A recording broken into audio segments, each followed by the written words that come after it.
There are three main types of locomotives in railroading based on their design and fuel source: steam, diesel, and electric. Although diesel and electric are more prominent in modern times, there are extinct classes in all three groups. After covering the top 10 extinct diesel locomotives classes, a number of you have asked me to cover the electric form of locomotives. Well then, ask and you shall receive. Hello everyone, and welcome to the top 10 extinct American electric locomotives list. This video is inspired by the handful amount of extinct steam locomotive lists from a variety of channels, as well as the positive feedback from my extinct American diesels list. Since electric locomotives are the least common in the US, this list may be considered relatively short since electric locomotives are only limited to wherever there are overhead wires or the third rail, which only a handful of American railroads had at one point. But nevertheless, this list still includes the greatest loss of electric locomotives which once roamed the rails of Class 1s across the nation, albeit limited by their design. Before we start, please keep in mind that electric power multiple units will not be included in this list as they are passenger sets instead of individual locomotives. With that out of the way, let us begin. Number 10. Starting off the top 10, we have an engine for one of the least known electric routes for a Class 1 on this list, the Norfolk and Western Class LC1. Like many electric engines of the time, it had a simple, rectangular box cab design around the engine and gained its power through overhead wires with a pantograph. But unlike many engines on this list, its driver wheels were moved by side rods, which were powered by a wheel in the middle of the two drivers. But don't be fooled into counting the jack shaft as part of the wheel configuration for this locomotive, since it was identified as a 2BB2, or a 2442, with B representing 4 wheels instead of 6, or C. These 12 box cabs built by Baldwin Westinghouse No. 2500 to 2511 usually worked as semi-permanently attached twin units, with one unit stating the number and the other stating Norfolk and Western, with both engines weighing 300 tons and 106 feet long, making it both the largest and heaviest electric locomotive in the US at the time. An onboard transformer stepped the overhead single-phase 11 kV AC down to 750 volts, which powered a rotary phase converter that converted the single-phase current to three-phase 750 volts in order to ensure ruggedness and simplicity, high output, uniform torque, and adaptability. Prior to their construction in 1915, N&W Z1 class mallets would travel 6 miles per hour on the steep route, which resulted in numerous delays for all traffic on the route, and was further hindered by the single-tracked Elkhorn Tunnel, so electric locomotives like the LC1 were needed to speed up traffic on the route with their greater adhesion and power, in other regions with steep grades and tunnels like Elkhorn. Once introduced, the LC1s were primarily utilized to carry now faster-moving coal, N&W's primary good, as well as ferrying the occasional passenger train over the railroad's mainline between Bluefield and Vivian, West Virginia, and were later supplemented by 4 Alco LC2 engines in 1925. However, the post-war era not only had adverse effects for railroads around the nation with an increase of freight being moved by trucks, but it also affected the LC1s directly when a new double-tracked bypass was constructed in 1950, which rendered electrification obsolete, and all of the N&W's electric engines were scrapped later that year. Even though almost nothing from the N&W's electrification survives to this day, the LC1s were the first to prove that electrification could work in the rough, mountainous terrain of West Virginia, and later inspired the more well-known Virginia Railway's electrification in 1922. Number 9. Speaking of the Virginian, the railroad's EL2B represents not only one of the largest locomotives on that railroad's roster, but once again one of the largest of its time. Like the rivaling Norfolk and Western, the Virginia Railway was a profitable coal-hauling railroad in the lower regions of West Virginia, which electrified parts of their main line for more efficient service. Once their trackage between Roanoke and Mullins was electrified in 1922, they purchased EL1 box cabs which looked similar to the N&W LC1s, but instead of ordering similar box cabs to supplement their existing EL1s, the Virginia Railway ordered an entirely new design of electric locomotives from General Electric, known as the EL2B, since the EL2A is technically 2 EL1s running together. Although they kept the tradition of being semi-permanently attached, the 4 units numbered 125 to 128 were streamlined, had a BBBB wheel arrangement with a grand total of 32 wheels, came in at a length of over 1 million pounds and over 150 feet long, thus making these engines the largest of their time and one of the strongest in American history with 6,800 horsepower per set, totaling over 13,000 horsepower.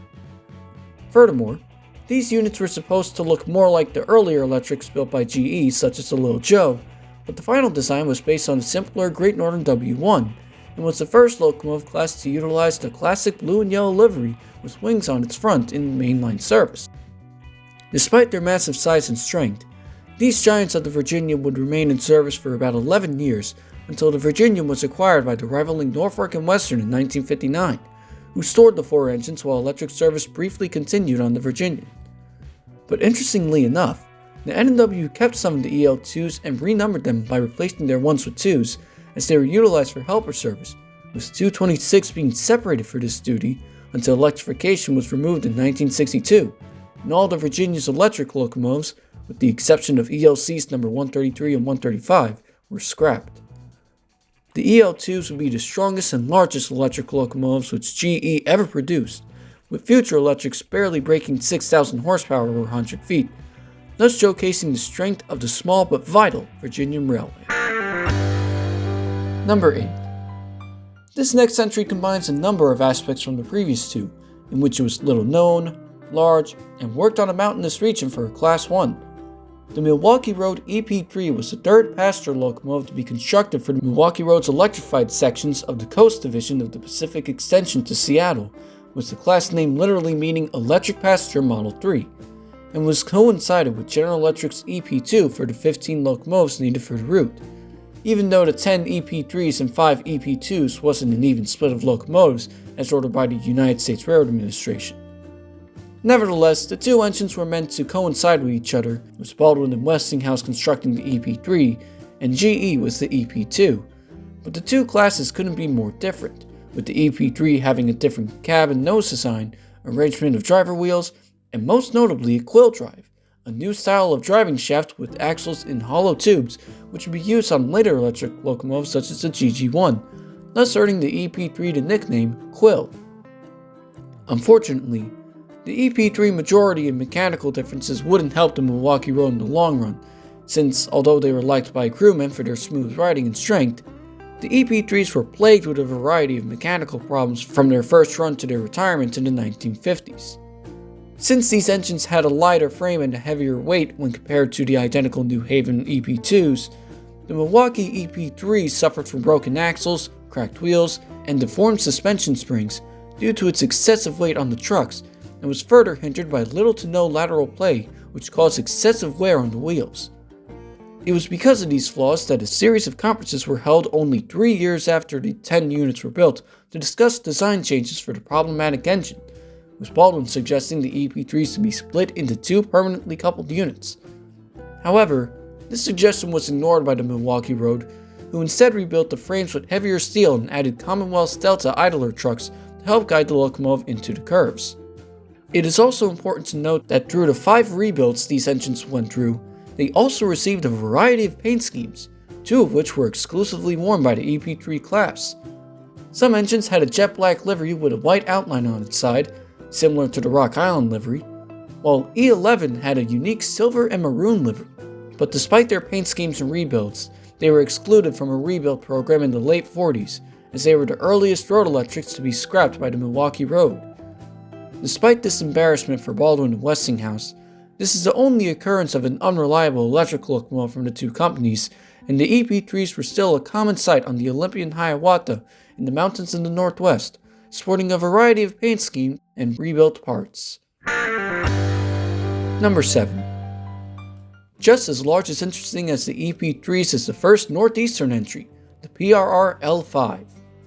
Intended for service in 2 distinct regions, one L5 was initially constructed for AC-powered overhead wires on the main line for freight and helper service around Philadelphia and Paoli, the then terminus of overhead electrification, and the other 24 for the DC-powered third rail in the East River tunnels on the famous present-day Northeast Corridor. Focused on long-distance electrification, specifically direct electric service from New York to Pittsburgh, the Pennsylvania Railroad was interested in a locomotive that could use both AC and DC traction power, since Penn Station in New York only had the third rail at this time, and most inner-city passenger trains usually originated at Penn Station. Like the electric locomotives before them, the Pennsy built the L5s in-house at their very own Altoona works in 1924 to 1928, but this class of locomotives would see an unprecedented 3 different manufacturers assist with the construction of these engines, with each manufacturer producing their own variant of the locomotive. The one AC-powered engine, numbered 3930, was named the L5PAW, with the L representing a 2A2 wheel configuration since it was on a rigid frame instead of an articulated unit like a DD1, the 5 supposedly standing for the 5th model of a 2A2 on the Pennsy, P for passenger, A for AC traction power, and W for Westinghouse. Meanwhile, the 12 DC-powered units built by Westinghouse had the A replaced with D in their class names and were numbered 3922 to 3929, and the remaining 12 units numbered 7801 to 7815 split by General Electric and Brown Boveri were named the L5PDG and L5PDB, respectively.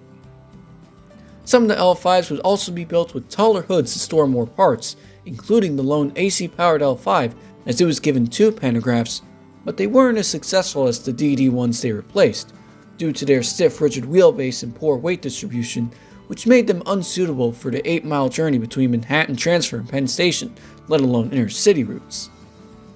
Eventually, when the main line was fully electrified to New York with overhead wires in 1935, the L5s were retired altogether instead of being converted to overhead wire or being sold to the Long Island Railroad like the DD1s, as Penn Station made the way for the brand new GG1s. Although they weren't some of the most reliable electrics which the Pennsy rostered, they still stood out when compared to other electrics due to their various parts, designs, and overall look, as it was technically a crocodile, or steeple cab, a type of electric locomotive with 2 long hoods on both sides of its centered cab. Number 6. This entry ranged from 2 different railroads and covers the last 2 regions mentioned from the last 2 entries. Also known as the PRR-FF2, the Great Northern Y1 was a part of a series of electric locomotives owned by the Great Northern Railway for electric service in the second Cascade Tunnel between Wenatchee and Skykomish, Washington, which replaced the original electrics in the first Cascade Tunnel. The 8 Y1s were ordered alongside with the 10 Z1s built by Baldwin Westinghouse, 2 companies who are no strangers to the electric locomotive market, but the Y1s were built by a relatively uncommon duo for the time, Halco and General Electric. The Z1s were built with a single rigid frame and a 1D1 or 2A2 wheel arrangement, while the Y1s were more flexible with a 1CC1 or 2662 arrangement, and were more powerful than the Z1s as they operated as individual units instead of pairs.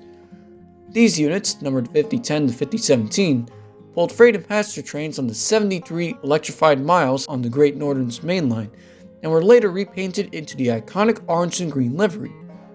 Even more interesting is the case of engine 5011, when after a wreck, it was refitted with 2 brand new EMD FT cabs, essentially making this unit streamlined, as well as having parts from the rivaling EMD, GE, and Alco, something practically unheard of in all of railroading.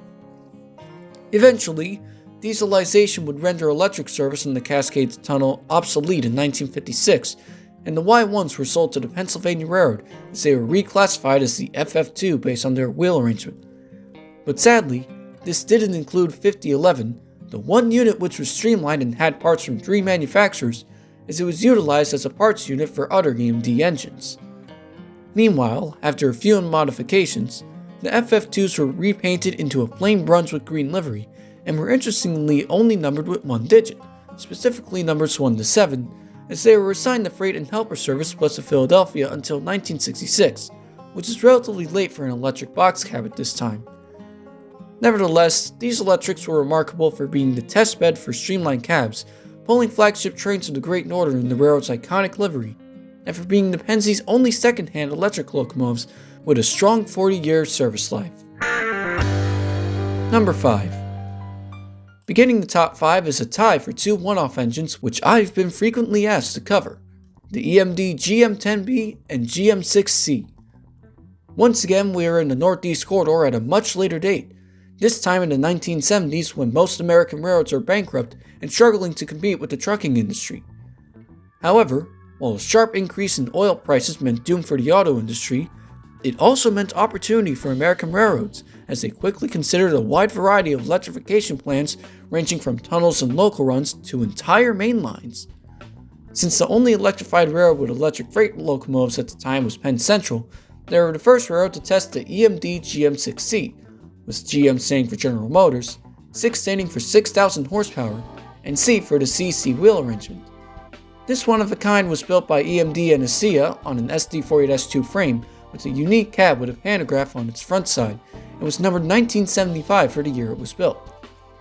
A year later, a similar locomotive named the GM10B will be built by the same companies with an almost identical design, also numbered after the year it was built, with the only differences being an SD45 frame and its wheel arrangement with 3 sets of 4 trucks instead of 2 sets of 6, thus giving the engine a total of 10,000 horsepower. Both engines toured the electrified lines of the former Pennsylvania on a GM test train, with initial trial runs deemed successful, but further plans for these engines would be halted when Penn Central was merged into Conrail and was further hindered when oil prices came back down, which caused railroads to abandon their expensive electrification projects and focus more on improving diesel technology. Nevertheless, the two engines continued to drag freight for Conrail between cities such as Harrisburg, Baltimore, and Trenton, and were given Conrail road numbers in 1979, as their 1 was replaced with 4. Sadly, in 1981, Conrail would discontinue their electric freight service and subsequently retired all of their electric locomotives, which saw the 2 experimental engines sent back to the EMD plant in McCook, Illinois, where they were used as test beds and were later scrapped in 1987. Despite their relatively short service life, these 2 engines were unlike any other electric locomotive of the time and represented a vision for mainline electrification during times of need. Furthermore, the GM6C would later lead to the development of the similar GF6C in 1983, which would serve the briefly electrified region of BC Rail and has 1 surviving member.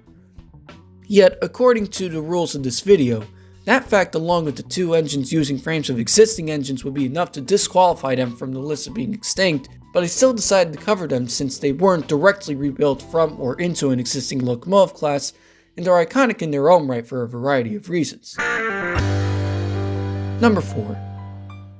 This list wouldn't be complete or pay proper tribute to electric railroading in America without at least 1 interurban locomotive.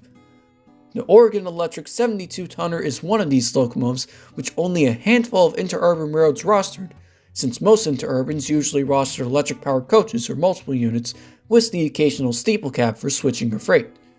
Therefore, it is generally rare for an interurban railroad to roster an electric locomotive which is not based on the common steeple cab design, and this class falls right into that category.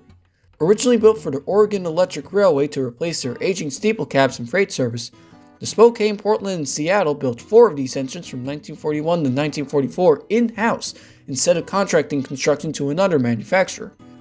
The 4 locomotives were built on 2 frames with 2 sets of wheels each, thus making them very flexible with curves and weight distribution, with the first engine being numbered 51 and the latter 3 being numbered 60 to 62. However, their service lives on their native railroad will be relatively short, as the Oregon Electric ended their electric operations in 1945 and dieselized, with the remaining electric engines stored. But since these engines were relatively new at the time of the line's closure, they were sold to other, stronger interurbans of the time, as Engine 51 was sold to the Chicago, Milwaukee, and North Shore line along with Boxcab 50 and was renumbered to 459, while the remaining 3 were sold to the Fort Dodge, Des Moines, and Southern and were renumbered 360 to 362. 459 had 4 trolley pole pantographs on its roof for twice the energy for heavy freight runs, as it was painted in the railroad's signature dark green and red, while the Fort Dodge units only had 2 pantographs, a front headlight, and were painted in a solid yellow livery. But for the latter units, history would then repeat itself as the Fort Dodge dieselized and scrapped the electric locomotives in 1957, while North Shore Line 459 would manage to last a bit longer until the railroad's closure in 1963. Even if they're not the most well-known electric locomotives, they still served the railroads they worked for very well during the final years of their electric operations as some of the few and last electric interurban locomotives in the nation. Number 3. At the start of the top 3 is the competitor to the mighty GG1, the Pennsy R1. This engine was built by Baldwin and Westinghouse as their latest attempt of an electric locomotive to prove their strength against Altoona Works and General Electric with the GG1. At the time, the Pennsy was looking into larger wheel arrangements to carry their mainline passenger trains on their newly electrified track between New York and Philadelphia, and the railroad already had a habit of basing their electric locomotive wheel arrangements on successful steam locomotive types. Considering the success of the 484 Northerns, the Pennsy developed their newest electric engine by essentially adding a fourth set of driver wheels to a streamlined P5. At the same time, the PRR brought over a New Haven EP3 with a 2cc2 wheel arrangement and was even temporarily designated as a GG1, so the railroad ordered 2 prototype locomotives to be built, one following the 484 Northern design called the R1 built by Baldwin and Westinghouse numbered 4800, and the other following the 2cc2 design called a GG1 built by Altoona and GE, numbered 4899. Starting in 1934, the 2 barely identical units started a series of tests on the newly electrified mainline, and although both were liked by crews, the GG1 would ultimately win over the Pennsylvania Railroad and would gain another 138 members of its class as it became the poster boy of the Pensy's electric fleet and Blue Ribbon passenger service. One of the key factors of the R1 which ultimately led to its downfall is that even though its 8 driver wheels were based on previous Pennsy electrics, its drivers were based on a rigid frame instead of an articulated one, thus showcasing that 3 driver wheels on 2 articulated frames was the limit of flexible pulling power for electrics without derailing. Since the R1 had 8 driver wheels on 1 frame, it was likewise very stiff and was prone to derailments on sharp curves, and especially in Sunnyside Yard in Queens, just like the L5s mentioned earlier in the list. But despite this, instead of being stored or used for parts, the lone R1 continued to pull passenger trains from Pennsylvania, including flagship trains such as Broadway Limited, as it would only be repainted once and renumbered twice to 4899 and later 4999. Even though the railroad's only 484 locomotive would be retired and scrapped in 1959,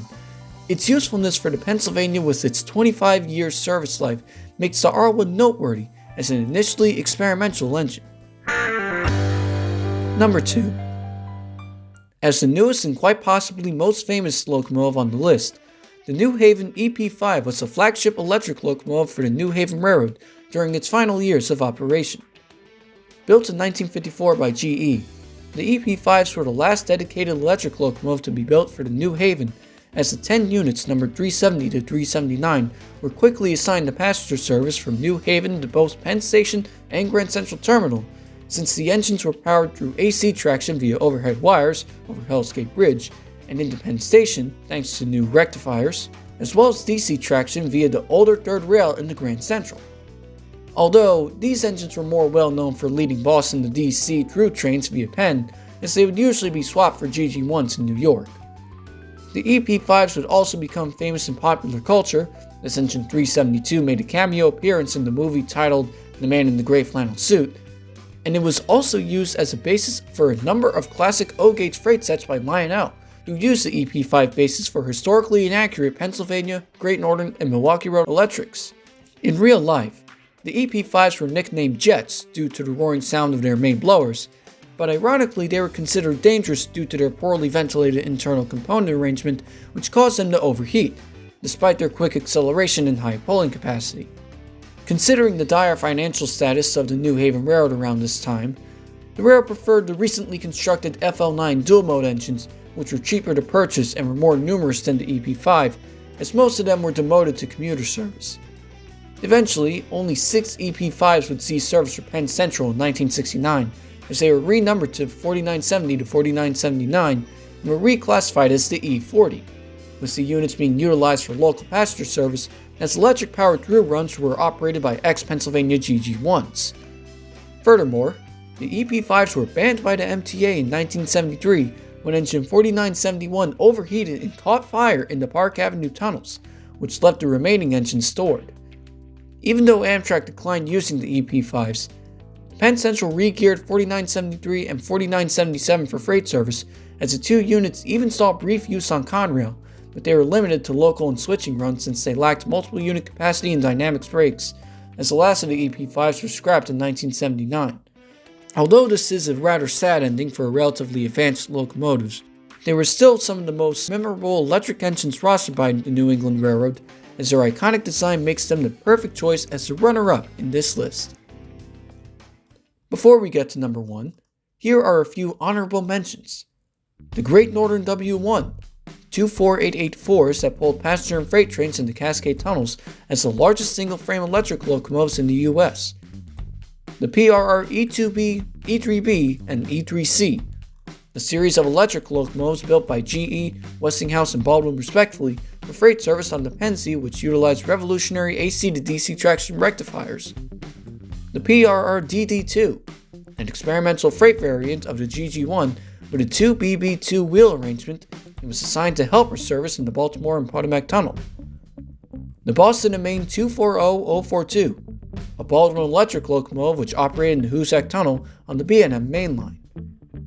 The Baltimore and Ohio LE1, the first electric engine to use the Beltline connection and one of the first electric engines in America. And now, after much consideration, the number 1 extinct American electric locomotive is the New York Central P motor. Originally designed for underground use of a brand new passenger terminal, this electric locomotive served 2 different electrified divisions of the New York Central Railroad, utilizing 2 different forms of power. The use for these engines first arose when the New York Central considered merging the various railroad stations in Cleveland into one Union Station in a structure similar to Grand Central Terminal in New York, but this required brief underground portions where electric power was therefore necessary. To satisfy this requirement, the New York Central contracted Alco and GE, the same companies who already made the third rail-powered electric engines for the same railroad's electrified New York division, to produce 22 P motors, or P1A, for the Cleveland Union Terminal Company, as the engines were given CUT lettering and pulled passenger trains between Collinwood and Lyndale, Ohio. These engines were the strongest built for the New York Central thanks to the successful and flexible 2cc2 wheel arrangement, as well as some of their last electric locomotives to be ordered, as even electric service at passenger terminals such as Cleveland were no match for dieselization in 1951, which saw the retirement of the electric engine since the underground portion of the station was considered short enough for ventilation. But instead of being scrapped or sold to another railroad, the P1s were rebuilt by GE into P2s as they were converted from pantograph-powered AC traction to third rail-powered DC traction for service at the beginning of the Central's main line in New York City. Here they pulled the first and last legs of flagship passenger trains between Croton, Harmon, and Grand Central Terminal in the same gray paint scheme as the railroad's other diesels, as well as the simpler cigar band livery in the 1960s. An interesting point to note about the passenger trains for the New York Electrics is since they're the only engines allowed in Grand Central due to ventilation limitations, their assignments range from 14-car-long flagship trains to 2-coach-long local runs, thus increasing the wide variety of assignments that these engines would have. Even more impressively, the P motors along with the other remaining electric engines on the Central remained in the Penn Central, with the P motors being the only ex-New York Central Electrics to receive the full Penn Central logo on its side with a new coat of black, and was even utilized to pull Amtrak trains out of Grand Central. Although these engines were eventually retired somewhere around the mid to late 1970s, the 40-year service history of these reliable New York Central Electrics on 2 different electrified regions is more than enough to place these extinct electric engines at the top of the list. Thank you all for watching this video. Seeing the popularity of my extinct American diesel locomotive list and other lists regarding steam locomotives, I decided to cover the surprisingly significant number of electric locomotives which haven't been preserved and often go too unnoticed by rail enthusiasts. Furthermore, the more people focus on this clean form of energy for locomotives, the greater understanding people in the rail industry will have on the topic, as I try my best to inform the public of the vast aspects of railroading from famous passenger trains to almost unknown locomotives. Thank you again for watching. Credit for all the photos used go to their respective photographers, and if you enjoyed this video, don't forget to like and subscribe for more. Have a good day.